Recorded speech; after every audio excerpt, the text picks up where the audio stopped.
1945 সালে দ্বিতীয় বিশ্বযুদ্ধে নাৎসি জার্মানির বিরুদ্ধে সোভিয়েত ইউনিয়ন বিজয় পেয়েছিল মে মাসের ৯ তারিখে। তাই প্রতি বছরে দিনটি জাঁকজমকপূর্ণভাবে ভিক্টোরি ডে বা বিজয় দিবস উদযাপন করে রাশিয়া। চলতি বছরের আয়োজনের জন্য এরই মধ্যে অনুশীলন শুরু করেছে দেশটির সামরিক বাহিনী। তবে এবার তা আগের তুলনায় অনেক ছোট পরিসরে আয়োজন করা হচ্ছে।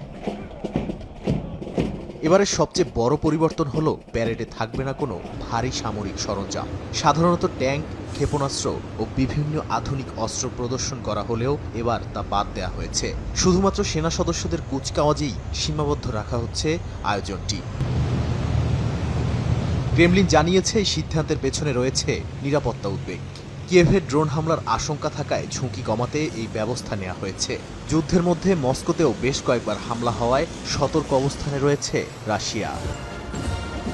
এ কারণে রাশিয়ার সামরিক শক্তি প্রদর্শনের ঐতিহ্য কিছুটা ক্ষুণ্ণ হতে পারে বলে মনে করছেন সামরিক বিশ্লেষকরা। অতীতে এই প্যারেডে আন্তঃমহাদেশীয় ক্ষেপণাস্ত্র সহ আধুনিক অস্ত্র প্রদর্শনের মাধ্যমে শক্তির বার্তা দেয়া হতো। এবার সেই সুযোগ সীমিত হয়ে যাচ্ছে।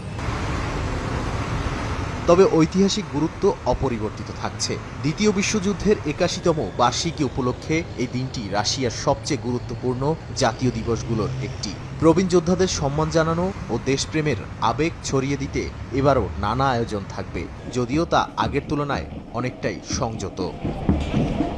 নাদিম মারজান, সময় সংবাদ।